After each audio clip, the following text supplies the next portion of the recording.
On our last episode, we began looking at one of the most popular arguments for Islam. In fact, in our time, it is the most popular argument that Muslims use to try to show that Islam is true. So, as we saw last time, when we look at the Quran, so when we look at the arguments that are laid down in the Quran for Islam, they're very strange arguments. You have what I've called the argument from literary excellence, which is basically the Quran is so wonderful and masterful in its eloquence that it must be the Word of God, which is, I'm just going to say it, it's one of the worst arguments ever offered for anything ever.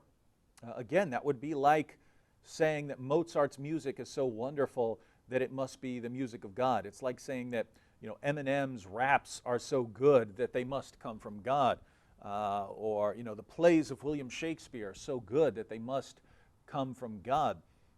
That's the sort of thing that the Quran is saying, and beyond that, we know that it's just not true. This is a very, very unimpressive book, and let me give you an example, just to give you an idea of how odd this argument is. I'll go ahead and read an entire chapter of the Quran. You can turn to the end and look at some of the short ones. But let's look at one. Chapter 109 of the Quran. Say, O ye that reject faith, I worship not that which ye worship, nor will ye worship that which I worship. And I will not worship that which ye have been wont to worship, nor will ye worship that which I worship. To you be your way, and to me be mine. The claim of the Quran is that is so amazing and wonderful, it must come from God. It couldn't have come from a human being. And here Muslims will say, well, in the Arabic, but that doesn't change the argument. What is that chapter in Arabic? It's just a series of words put into a certain order to convey some kind of meaning. The problem with this argument is human beings can put words in any order. There's no order of words that a human being could not put those words into. So it's a silly argument to say only God could put these words in this order, and yet that's the main argument of the Quran. That is the main argument that the Quran uses to show that it comes from God. Again, worst argument, one of the worst arguments ever offered for anything ever. That's one of the arguments of the Quran. The other main argument that Muhammad used was the argument from biblical prophecy, that there are biblical prophecies which point to him. The problem here, of course, is that according to the Bible, Jesus died on the cross for sins, rose from the dead, and claimed to be divine. And that completely contradicts the message of Islam. Islam says Jesus didn't die on the cross, he didn't rise from the dead, and he never claimed to be divine. So how would Muhammad point to the Bible as some sort of confirmation when the Bible completely contradicts the message of Islam? According to the Bible, Muhammad is a false prophet. Anyone who rejects the gospel or presents a different gospel is a false prophet. So how can Muhammad point to a book and say, that's the book that shows that I'm a prophet, when if we actually go to that book, he turns out to be a false prophet? So these are the sorts of arguments you're dealing with if you go to the Quran. And it's no coincidence that Muhammad's teachings, while they spread among the pagans, weren't nearly as popular among people who actually knew the Bible, because they never would have fallen, or you would have to not know much about the Bible in order to fall for that. So there are Christians and Jews who fall for that argument, but they're certainly not people who know very much about what the Bible says. And even the argument from literary excellence, Muhammad won very few followers using this argument. You say, well, how did Muhammad get so many followers? That's when his argument changed to, hey, join me and we'll go split up the spoils of war. We'll seize property, and we'll take women captives as our sex slaves. And if you die, you get virgins in paradise. That's when Muhammad's message started spreading very rapidly. Before that, he was winning followers here and there, but certainly wasn't very popular. So the arguments that Muhammad used to show that Islam is true just weren't persuasive. He started winning the followers through force, by the sword, by winning spoils of war. That's when he had these sort of mass conversions. So it's no surprise that Muslims today are trying to go in a different direction with their arguments. And the direction that we talked about last time is that Muslims are claiming that Islam is confirmed by science, that science confirms Islam, that Muhammad knew things that were centuries ahead of his time, that no one could have possibly known back then. And so the only explanation for how Muhammad knew these things is that God told him. And since God is telling him these things, then Muhammad must be a prophet and Islam must be the truth. Now, I've never met anyone who bought this argument, who accepted this argument after carefully studying what Islam actually teaches about science. And I think the reason that is because the Quran is a scientific catastrophe. It's a disaster. Last time we looked at Muhammad's claims about the universe. And at the end we sort of put together an outline, but here's an outline of Muhammad's universe. This is the universe according to the Quran and the greatest interpreter of the Quran, who is Muhammad himself. And what we have, this is the universe. There are 7 earths. All of them are flat. They're stacked on top of each other like pancakes, except there's a long distance in between each one. So there's space in between each of these flat earths that are, really huge. Out on the edge of the top earth, that's our earth, is a pool where the sun sets. The sun sets in this pool. There are also 7 heavens above the earths that are like domes that will fall on us if Allah doesn't hold them up. In the lowest heaven, so the lowest dome, this is where the stars are, but stars are missiles that God uses to hurl at demons when they try to sneak into heaven to listen to something. And all of this is sandwiched in between a giant fish and 8 giant goats, each goat which is as tall as one of the heavens. This is the most absurd view of the universe anyone could possibly come up with, and that's what the Quran and Muhammad's companions taught about the universe.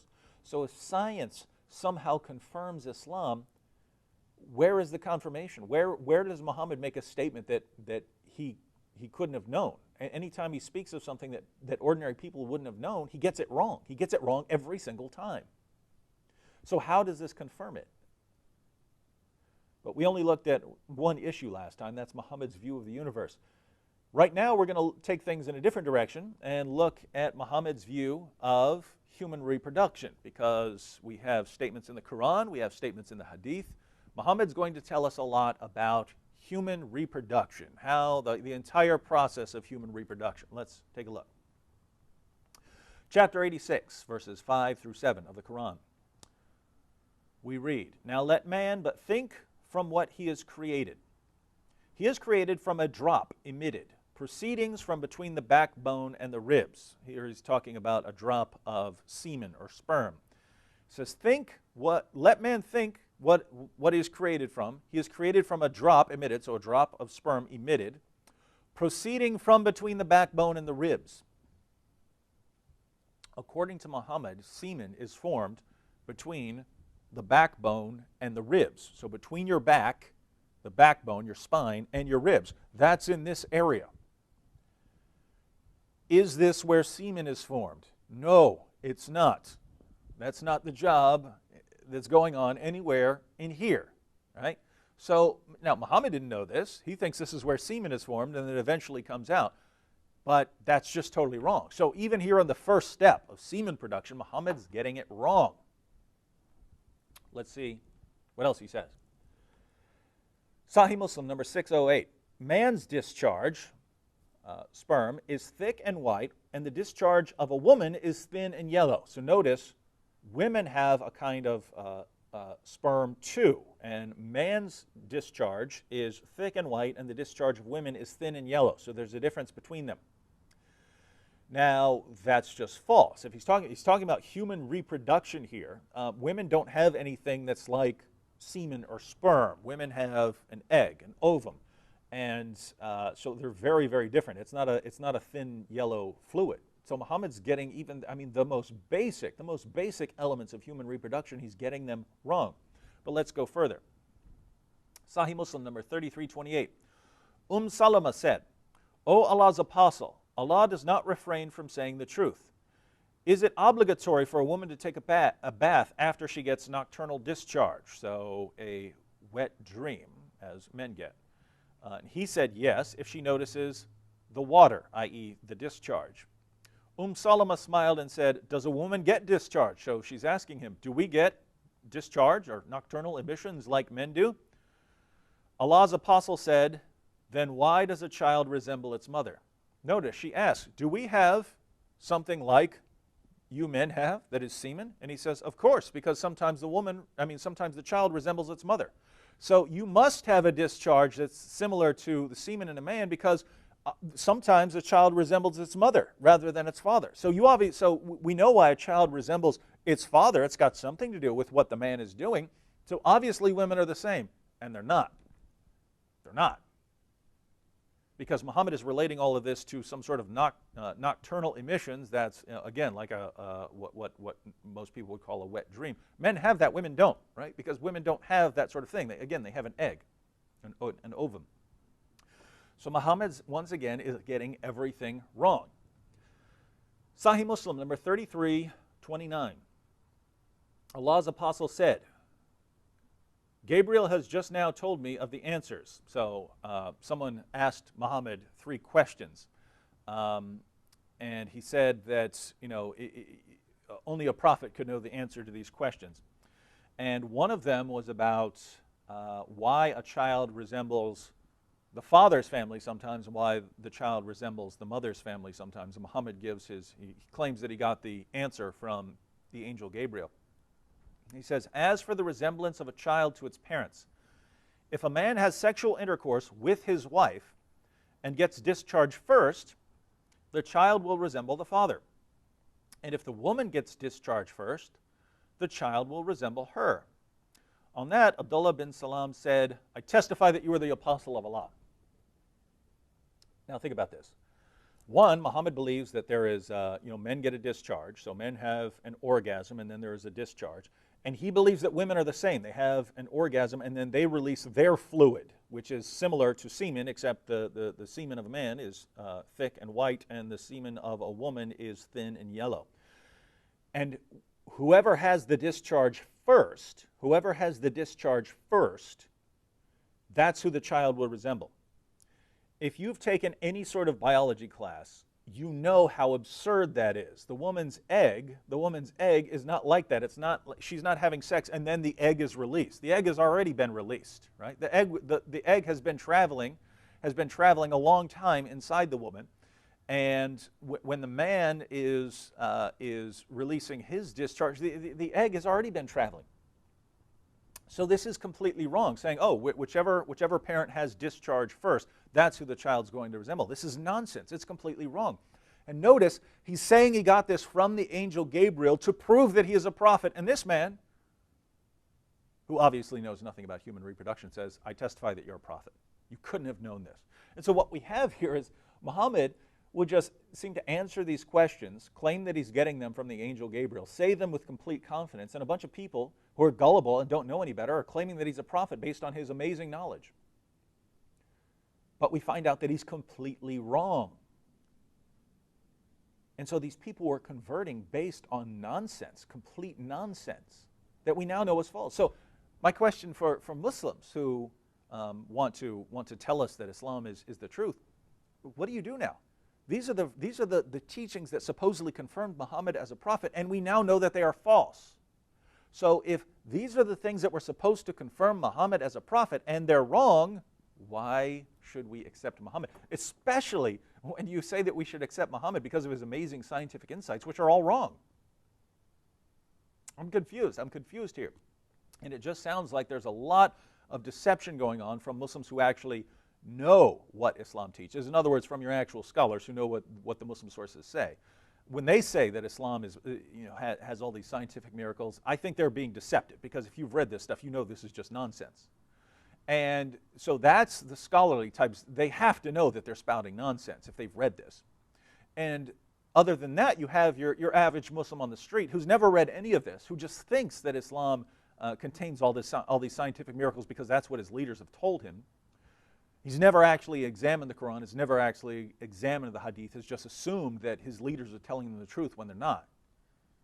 And then you're running out saying, oh, Islam is confirmed by science. Well, Muhammad's getting everything wrong. And the revelations that are supposedly coming from the angel Gabriel, think about that. Muhammad says he got that explanation, that whichever parent has the first discharge, that's who the child's going to resemble. Muhammad says he got that from the angel Gabriel. That's the same angel where he's supposedly getting the Quran. Now, go into biology class and tell your teacher this is how it really works. If you believe Muhammad's a prophet, go into your biology class and say this is how reproduction actually works. This is why a child resembles one parent over another. You'll get laughed out of class. You'll fail the class because we know that's wrong. Scientifically, that is false. But that's what Muhammad says he got from the same source as the Quran. If this is obviously false, and that's where Muhammad is getting the Quran from, doesn't that mean this isn't really coming from God? It certainly isn't coming through the angel Gabriel. That's how it looks to me. Sahih Muslim, number 614. Muhammad said, the reproductive substance of a man is white and that of a woman yellow. So he's back on the white and yellow discharge. And when they have sexual intercourse, and the man's substance prevails upon the female's substance, it is the male child that is created by Allah's decree. And when the substance of the female prevails upon the substance contributed by the male, a female child is formed by the decree of Allah. So now Muhammad is actually explaining how the sex of a child is determined, whether the child will be male or female. Does he get this right? Let's look. The reproductive substance of a man is white, that of a woman is yellow. When they have sexual intercourse, the male's substance prevails upon the female's substance. So the male's substance sort of overpowers the female's substance, then the child's going to be male. But if the female's substance prevails upon the male's, then the child will be female. Is that right? If you've taken Biology 101, you know that it's the male's semen that determines whether the child is male or female, right?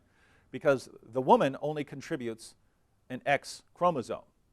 The male can contribute an X or a Y, depending on which individual sperm reaches the egg. So it's the male's substance that determines the sex of the child, whether the sex is male or female. The egg doesn't determine that. So this is completely wrong. Muhammad is explaining why a child turns out male or female, and he gets it wrong. He thinks, oh, it's the woman, if her substance prevails, then it'll be a woman. It's not how it works. It's not how it works. It's a good guess. I can understand why he would think that, but it just turned out to be false. And yet, this is the prophet who is confirmed by his amazing scientific insights, which, again, are all wrong. Chapter 22, verse 5 of the Quran.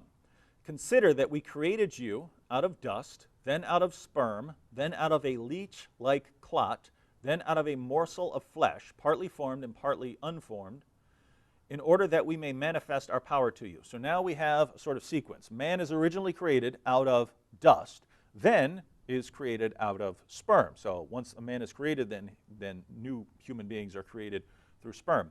So we created you out of dust, then he gives us the sequence of embryonic development, the development after the sperm. It says, then out of sperm, then out of a leech-like clot. There's no clot involved here. There's no clot in the stages of embryological development. Then out of a morsel of flesh, partly formed and partly unformed, in order that we may manifest our power to you. Let's look at a couple more passages because he's going to explain what all of this means. Chapter 40, verse 67. It is he who has created you from dust, then from a sperm drop, then from a leech-like clot. Then does he get you out into the light as a child. So we have the sequence. A couple more. Chapter 23, verses 12 to 14. Man did we create from a quintessence of clay, so that's the original man. Then we placed him as a drop of sperm in a place of rest, firmly fixed. Then we made the sperm into a clot of congealed blood. So the sperm turns into a clot of blood. Is that true? No. It's not how it works. Sperm does not turn into a clot, a blood clot. But that's what Muhammad thought, and that's what the author of the Quran thought. So if you're saying that Allah is the author of the Quran, you're telling me that Allah doesn't know that human beings don't go through a blood clot stage when they develop. So we made the sperm into a clot of congealed blood. Then of that clot we made a fetus lump. Then we made out of that lump bones and clothed the bones with flesh. Then we developed out of it another creature. So blessed be Allah, the best to create. So you have the development there. Notice you have the sperm becomes congealed blood, then it becomes a lump, then out of that lump bones, and then the bones are clothed with flesh. That's false. That's false. Bones and flesh are forming at the same time. So this sequence here is just wrong. Sahih Muslim 6397, Muhammad said, Allah, the exalted and glorious, has appointed an angel as the caretaker of the womb.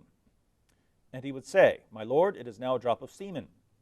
My Lord, it is now a clot of blood. My Lord, it has now become a lump of flesh. And when Allah decides to give it a final shape, the angel says, my Lord, would it be male or female, or would he be an evil or a good person?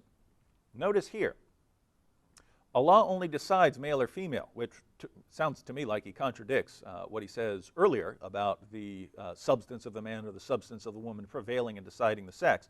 But if we want to harmonize those, we say that the substance of a man or a woman eventually, when Allah decrees, after everything else, eventually prevails, and that's when the sex of the child is determined. But notice what he says here. It's now a drop of semen, then it's a clot of blood. Again, that's false, but that's what the Quran says. Now it has become a lump of flesh, and when Allah decides to give it a final shape, the angel says, my Lord, would it be male or female? So the sex of the child is determined after everything else. There's the semen stage, then the blood clot stage. Now it's a lump of flesh. And it's only then, after all of that occurs, that's when it's decided whether it's a male or a female. Is that correct? No. As soon as the sperm enters the egg, it's decided whether it's a male or female. That's at the very beginning of the process. So again, Muhammad is getting everything wrong. Sahih al-Bukhari, 3208. Allah's apostle, the true and inspired, said, the matter of the creation of a human being is put together in the womb of the mother 40 days, and then he becomes a clot of thick blood for a similar period. So now he's actually giving us a timeline here. He's actually giving us some numbers to work with. So there's 40 days put together in the womb for 40 days, then becomes a blood clot. So remember, it's the sperm stage, then it becomes a blood clot. Well, if that initial stage before the blood clot is 40 days, that means for 40 days it's just the semen. It's just the semen sitting inside the woman mixed together with the male semen and the female semen sitting together. And only after that it becomes a blood clot. Is that right? Is there a 40-day semen stage? No, that's completely wrong. He's getting it wrong. He's getting everything wrong. And only after that there's the blood clot stage. So this is demonstrably false. Again, go in your biology class and say, hey, for 40 days there's the semen stage. That's wrong. It's wrong. You'll get laughed out of class. You will fail biology if you believe this. But so any of you Muslims out there, if you're going through biology or you're going through med school, what do? Your prophet got everything wrong. And this is what's supposed to confirm him as a prophet. So putting all of this together, right, just like we put together Muhammad's view of the universe, now we can put together Muhammad's view of reproduction. Muslims tell us it's Muhammad's amazing scientific insights in the Quran and the Hadith that show that Islam is true. Putting all of this together on Muhammad on human reproduction, we have semen forms between the backbone and the ribs. That's false. Then it joins with the female semen. That's false. And whichever one is discharged first determines which parent the child will resemble. That's false. The child spends 40 days as a drop of sperm. That's false. Then the child spends another 40 days as a clot of blood. That's false. Then the child becomes a lump. That's false. Then the child becomes bones. That's false. Then the bones are wrapped with flesh. That's false. And after the final shape is determined, God finally decides whether the child will be male or female. That's false. The only thing Muhammad gets right here is that human reproduction has something to do with sex and it has something to do with semen. That's it. Everything else is wrong. He gets everything else wrong. So the only things that Muhammad gets right are the things that anyone could have told you. Everything else he gets wrong, and yet science somehow confirms Islam. So we've looked at Muhammad's view of human reproduction. We have a few minutes left, so let's look at one final topic in the area of science and Islam.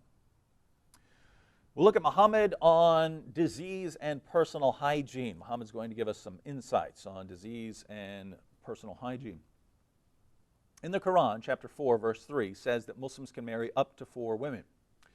in Surah 4, verse 24, and many other passages, we find that Muslims are allowed to take female captives and to have sex with them. So you have your 4 wives, and you have your captives that you captured when you went out in battle. You fought in a town.